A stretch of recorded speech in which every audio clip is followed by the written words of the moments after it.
नमस्कार। मैं अजय कुमार अलंकार, सेवानिवृत्त अपर निबंधक सहयोग समितियां बिहार पटना, यूट्यूब के साकार चैनल के साथ पुनः उपस्थित हूँ। विगत अंक में मैंने अध्याय 4 क में वर्णित वार्षिक आम सभा से संबंधित प्रावधानों की चर्चा शुरू की थी। इस क्रम में मैंने धारा 32 क की धारा 1 में निहित प्रावधानों, जो विस्तृत रूप से वार्षिक आम सभा में चर्चा किए जाने वाले विषयों की चर्चा करता है, उसका उल्लेख किया था। अब मैं धारा 32 क की उपधारा 2 से चर्चा शुरू करता हूँ। धारा 32 क की उपधारा 2 में यह कहा गया है कि उपधारा 1 के अधीन विनिर्दिष्ट कार्यों के लिए प्रावधानों के अनुसार सहकारी समिति की वार्षिक आम सभा विधियों के अनुसार अधिसूचित समय, तिथि तथा स्थान पर होगी, और यदि कोरम उपस्थित हो तो सहकारी समिति के अध्यक्ष सभा का सभापतित्व करेंगे। स्पष्ट है कि विधि में जो प्रावधान है उसके अनुसार वार्षिक आम सभा का स्थान निर्धारित करना है, समय और तिथि निर्धारित करना है, और जो सूचना निर्गत हो उसमें इसका उल्लेख होना चाहिए। और मैं अब आगे की ओर बढ़ता हूँ कि यदि तो वार्षिक आम सभा में प्रावधान कर रहा है कि वो अध्यक्ष उसकी सभापतित्व करेंगे, उसकी अध्यक्षता करेंगे, और यदि उसमें अध्यक्ष उपस्थित नहीं हो तो क्या होगा। तो यह कहता है 32 क की उपधारा 2 कहता है आगे कि यदि अध्यक्ष उपस्थित नहीं होंगे तो उपाध्यक्ष वार्षिक आम सभा की अध्यक्षता करेंगे, और जहां अध्यक्ष उपाध्यक्ष दोनों नहीं हो वहां उपस्थित व्यक्तियों द्वारा अपने में से चुने गए एक व्यक्ति ही वार्षिक आम सभा का सभापतित्व करेगा। हमारे यहाँ देखते हैं बहुत सी समितियों में उपाध्यक्ष की व्यवस्था नहीं है। पैक्स में कोई उपाध्यक्ष नहीं होता है, इसी तरह SCB में उपाध्यक्ष नहीं होता है, व्यापार मंडल में कोई उपाध्यक्ष नहीं होता है, DCCB में जरूर उपाध्यक्ष की व्यवस्था है। फिर हम आगे बढ़ते हैं। वह कहता है कि यदि कोई समिति यदि अति अधिक्रमित हो तो उस दिशा में वहाँ वार्षिक आम सभा की अध्यक्षता प्रशासक करेगा, और यदि प्रशासक उपलब्ध नहीं हो तो प्रशासक द्वारा प्राधिकृत व्यक्ति वार्षिक आम सभा का सभापतित्व अध्यक्षता करेगा। जाहिर है कि जो अधिनियम की धारा 32 क की उपधारा 2 है वह बैठक की अध्यक्षता से संबंधित विस्तृत प्रावधान करता है। अब मैं 32 क की उपधारा 3 की ओर आता हूँ। यह कहता है कि सभा का सभापतित्व करने वाला व्यक्ति सभा का संचालन इस तरह से करेगा कि सभा की कार्रवाई सुचारू रूप से चल सके, और कोई पॉइंट ऑफ ऑर्डर उठे तो उस पर वो अपना निर्णय दे सके। अब मैं धारा 32 क की उपधारा 4 पर आता हूँ।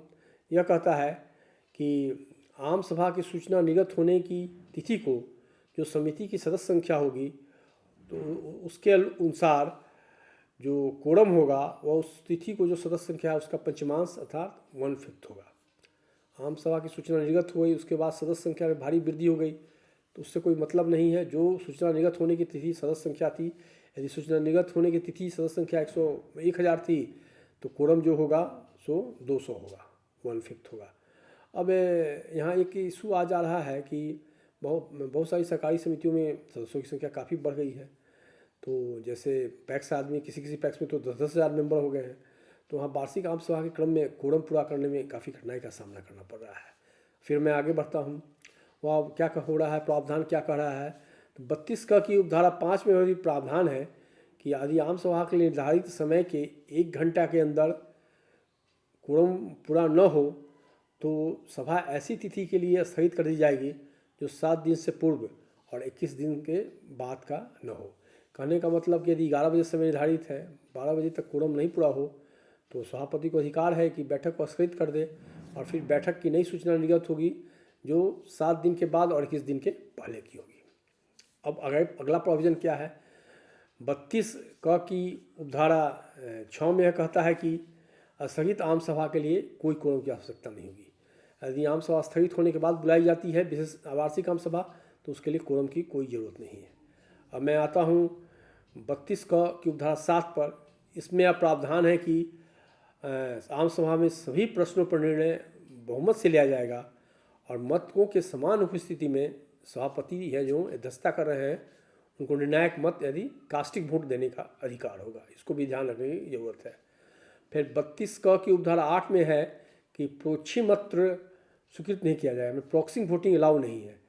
केवल किसी विशिष्ट निबंधित सहकारी समिति अथवा किसी विशिष्ट निबंधित सहकारी समिति के वर्गों के मामले में निबंधक ऐसा करने की अनुमति दे सकेगा।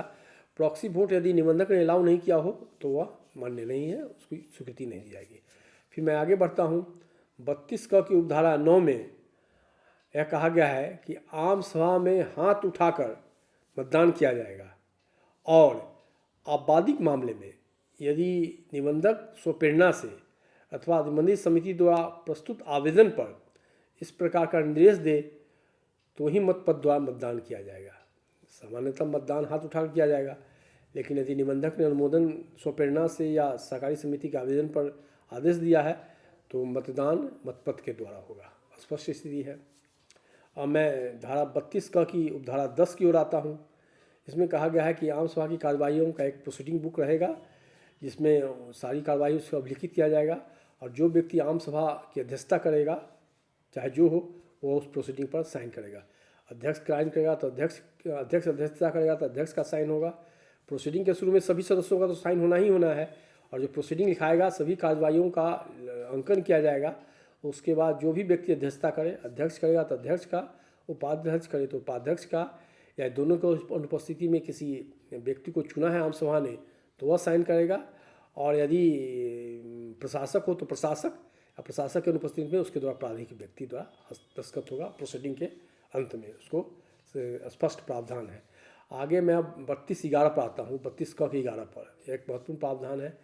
इसमें कहा गया है कि किसी आम सभा में अपनाई गई प्रक्रिया संबंधी सभी मामलों में अपील निबंधक के समक्ष की जा सकेगी और इस पर उसका विषय अंतिम होगा। आम सभा जो प्रोसीजरल इशू है, प्रक्रियागत मामला है, उस संबंध में निबंधक के सामने अपील की जा सकेगी और निबंधक का जो निर्णय होगा अंतिम होगा।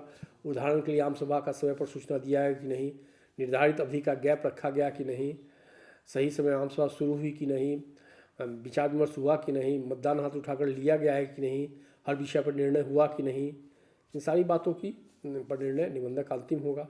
अब मैं इस संदर्भ में एक चर्चा जो खगड़िया केंद्रीय सहकारी बैंक लिमिटेड की घटना है उसकी कर देता हूँ। वहाँ जो वार्षिक आम सभा हुई उसके बाद अध्यक्ष ने एक पत्र निकाल दिया कि भाई हमें वार्षिक आम सभा में निर्णय हुआ है कि प्रबंध निदेशक को विनियमित किया जाए। तो जो एक व्यक्ति थे उनके संभवतः उस बैंक के उपाध्यक्ष हैं, उन्होंने इसी धारा के अंतर्गत 32(11) के अंतर्गत अध्यक्ष के आदेश को चुनौती दी, अध्यक्ष के पद को चुनौती दी और उसमें उन्होंने 3 ग्राउंड लिया। पहला ग्राउंड लिया कि जो वार्षिक आम सभा आयोजित की गई है उसमें बैंक की विधि का सेक्शन 26 का अनुपालन नहीं किया गया। तो बैंक की विधि की कंडिका 26 में कहा गया है कि वार्षिक आम सभा के पहले नोटिस 15 दिन पूर्व निर्गत किया जाएगा, लेकिन जो प्रबंध निदेशक ने नोटिस निर्गत किया वो नोटिस 16 तारीख को निर्गत किया गया और वार्षिक आम सभा 27 तारीख को आहूत कर दी गई। पहला मिस्टेक यह हुआ। दूसरा, उन्होंने कहा कि जो सभा बही था उस पर किसी प्राधिकृत व्यक्ति द्वारा सभी सदस्यों का हस्ताक्षर नहीं लिया गया। और तीसरा कहा कि अध्यक्ष सभा बही को लेकर चले गए जिस पर कोई प्रोसीडिंग नहीं लिखा गया और जो सर्कुलेट नहीं किया गया। तो रजिस्ट्रार ने इस विषय को सुना और उन्होंने इसको वार्षिक आम सभा के निर्णय के आलोक में प्रबंध निदेशक को विनियमित करने का जो अध्यक्ष का पत्र था उसको स्टे कर दिया। लेकिन और फिर कहा कि सुनवाई की अगली तिथि होगी जिसमें संबंधित पक्षों को नोटिस देकर उसको सुना जाएगा। लेकिन इसी बीच जो अध्यक्ष थे वे हाई कोर्ट में चले गए और हाई कोर्ट ने जो रजिस्ट्रार का निर्णय था उसको स्टे कर दिया। अर्थात जो अध्यक्ष ने पत्र निकाला कि प्रबंध निदेशक विनियमित किए जाते हैं वार्षिक आम सभा के निर्णय से, वो मान्य हो गया है। तो कहने का मतलब है कि जो वार्षिक आम सभा की शक्तियाँ हैं, एक महत्वपूर्ण संस्था है, इसको हमको इसका सही उपयोग करना चाहिए। अब मैं एक अन्य प्रावधान की ओर आता हूँ जो सहकारी समितियों के वार्षिक विवरणी दाखिल करने से संबंधित है। यह धारा 32 में है और इसमें कहा गया है कि प्रत्येक सहकारी समिति प्रत्येक वित्तीय वर्ष की समाप्ति के 6 माह के भीतर निबंधक के समक्ष वार्षिक विवरणी दाखिल करेगी, जिसमें निम्नलिखित विषय शामिल रहेंगे: क कार्यकलापों की वार्षिक रिपोर्ट, ख लेखाओं का अंकेक्षित विवरण, ग समान निकाय द्वारा यथानुमोदित अधिशेष के निपटारे की योजना, घ सहकारी समिति के विधियों में किए गए संशोधन की सूचना यदि कोई हो, अंगत समान निकाय की बैठक में आयोजन की तारीख, समान निकाय की बैठक के आयोजन की तारीख और यदि चुनाव देय हो तो उससे संबंधित सूचना, और च यदि कोई अन्य जानकारी जो निबंधक द्वारा मांगा गया हो अधिनियम के किसी प्रावधान के क्रियान्वयन हेतु, तो इसको सबमिट करना है, जो प्रायः सहकारी समितियों द्वारा नहीं किया जाता है। लेकिन इससे हमको ध्यान देना चाहिए, चूँकि यह सहकारी समितियों को नियमित रेगुलेट करने के लिए एक महत्वपूर्ण उपकरण है। तो आज के अंक में इतना ही।